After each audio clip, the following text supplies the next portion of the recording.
자, 그럼 지금부터 우리 민족의 영산, 금강산에 얽힌 흥미로운 전설을 들려드릴게요. 한 젊은 선비의 간절한 소망과 12,000 봉우리에 숨겨진 슬픈 이야기는 여러분의 마음을 사로잡을 것입니다. 편안한 마음으로 이야기 속으로 빠져들어 보세요. 옛날 옛적 세상에 아직 금강산이라는 이름이 붙지 않았던 시절이었습니다. 그저 이름 없는 거대한 산이 동해 바다 옆에 우뚝 솟아 있었지요. 이 산은 너무나 험준하고 봉우리들이 많아 아무도 그 수를 셀 수 없었습니다. 사람들은 이 산을 개골산이라 부르며 두려워했습니다. 이 산 아래 금강이라는 이름을 가진 젊은 선비가 살고 있었습니다. 금강 선비는 비록 가난했지만 마음씨가 곱고 효심이 지극했습니다. 그의 어머니는 앞을 보지 못하는 장님이었지요. 금강 선비는 어머니를 위해 온갖 약초를 찾아다니며 병을 고치려 애썼습니다. 그런데 어느 날 금강 선비는 어머니의 눈을 뜨게 할 수 있는 방법을 듣게 되었습니다. 개골산에 있는 영험한 풀을 먹으면 장님도 눈을 뜰 수 있다오. 하지만 그 풀은 아주 깊은 곳에 숨겨져 있어 아무나 찾을 수 없다오. 금강 선비는 이 말을 듣고 희망을 품었습니다. 그는 어머니를 위해 영험한 풀을 찾기로 결심했지요. 금강 선비는 이름 없는 산에 들어섰습니다. 산은 험난했고 길은 보이지 않았습니다. 깎아지른 절벽과 깊은 계곡이 그의 앞을 가로막았지요. 하지만 금강 선비는 포기하지 않았습니다. 그는 오직 어머니의 눈을 뜨게 할 수 있다는 희망 하나로 산을 헤쳐나갔습니다. 그는 며칠 동안 산을 헤매며 영험한 풀을 찾아다녔지만 찾을 수가 없었습니다. 배는 고프고 몸은 지쳐갔지만 금강 선비는 어머니를 생각하며 힘을 냈습니다. 그때 산신령이 금강 선비의 효심을 가상하게 여겨 그의 앞에 나타났습니다. 네가 어머니를 위해 산을 찾아온 것을 잘 알고 있다. 그러나 네가 찾는 영험한 풀은 그리 쉽게 얻을 수 있는 것이 아니다. 너는 나의 시험을 통과해야 한다. 산신령은 금강 선비에게 3가지 시험을 내렸습니다.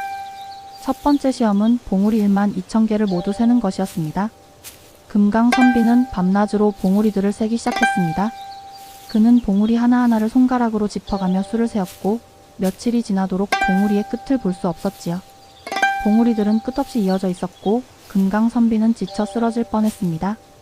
하지만 그는 어머니를 생각하며 다시 힘을 내 봉우리들을 세기 시작했습니다. 두 번째 시험은 산에서 가장 아름다운 곳을 찾는 것이었습니다. 금강 선비는 산을 헤매며 가장 아름다운 곳을 찾아다녔습니다. 그는 폭포와 계곡 그리고 기암괴석들을 보며 감탄했지만 마음속으로는 어머니를 위한 영험한 풀만을 생각했습니다. 그는 아름다움에 취해 시간을 낭비할 수 없다고 생각했지요. 세 번째 시험은 산에서 가장 추한 곳을 찾는 것이었습니다. 금강 선비는 산의 가장 구석진 곳을 찾아다녔습니다. 그는 깊은 골짜기와 깎아지른 절벽 그리고 험난한 바위들을 보며 이곳이 세상에서 가장 추한 곳이구나라고 생각했습니다. 금강 선비는 산신령에게 돌아와 자신이 통과한 시험에 대해 말했습니다. 산신령님, 저는 봉우리 12,000개를 모두 세었고 가장 아름다운 곳과 추한 곳을 모두 보았습니다. 산신령은 금강 선비의 대답에 고개를 끄덕이며 말했습니다. 너는 봉우리의 수를 모두 세었지만 가장 중요한 것을 깨닫지 못했구나. 금강 선비는 산신령의 말에 의아해하며 물었습니다. 제가 무엇을 놓쳤단 말씀이십니까? 산신령은 미소를 지으며 말했습니다. 너는 봉우리들을 세느라 바빴지만 그 봉우리들 하나하나가 얼마나 아름다운지 보지 못했구나. 그리고 네가 찾은 가장 추한 곳은 바로 너의 마음속에 있었던 것이다. 금강 선비는 산신령의 말에 큰 깨달음을 얻었습니다. 그는 자신의 욕심 때문에 산의 진정한 아름다움을 보지 못했다는 것을 깨달았습니다. 금강 선비는 산신령의 가르침에 눈물을 흘렸습니다. 그는 자신의 이기적인 마음에 대해 크게 반성했습니다. 그때 산신령은 금강 선비의 눈물을 보고 그의 효심을 다시 한번 가상하게 여겼습니다. 산신령은 금강 선비에게 영험한 풀을 주며 말했습니다. 이 풀을 어머니께 드리면 어머니의 눈이 다시 보게 될 것이다. 금강 선비는 산신령에게 감사 인사를 하고 영험한 풀을 가지고 집으로 돌아왔습니다. 그는 어머니께 풀을 다려드렸고 놀랍게도 어머니의 눈이 다시 보게 되었습니다. 어머니는 아들의 얼굴을 보고 기쁨의 눈물을 흘렸고 금강 선비는 어머니를 끌어안고 함께 눈물을 흘렸습니다. 그런데 그날 이후 금강 선비가 흘린 눈물이 산의 봉우리들에 닿아 신기한 일이 벌어졌습니다. 금강 선비의 뜨거운 눈물이 닿은 봉우리들이 모두 금빛으로 빛나기 시작한 것입니다. 그리고 금강 선비가 감동의 눈물을 흘리며 반성한 그날 이후로 그 산은 가을이 되면 온 산이 붉게 물들기 시작했습니다. 마치 금강선비의 마음처럼 붉게 타오르는 것 같았지요. 사람들은 이 신비로운 현상을 보고 이 산을 금강산이라 부르게 되었습니다. 금강은 금강선비의 이름에서 따왔고 산은 산을 뜻하는 한자였지요.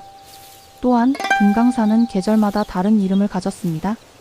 봄에는 금강산, 여름에는 푸른 잎으로 덮여 복례산, 가을에는 붉은 단풍으로 물들어 풍악산, 겨울에는 하얀 눈꽃이 덮여 개골산이라 불렸습니다. 금강선비의 이야기는 사람들의 마음을 움직였습니다. 사람들은 금강선비처럼 효심이 깊고 산의 아름다움을 소중히 여기는 마음을 가지게 되었습니다.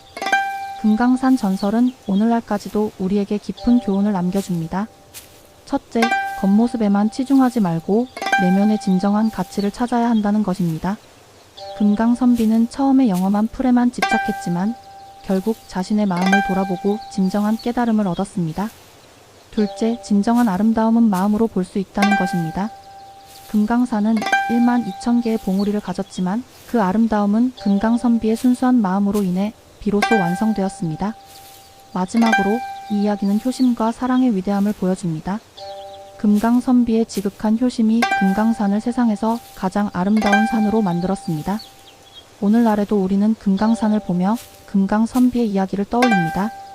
금강산은 단순한 산이 아니라 효심과 사랑, 그리고 깨달음의 의미를 담고 있는 살아있는 전설인 것입니다. 다음에도 더 흥미로운 이야기로 여러분을 찾아뵙겠습니다.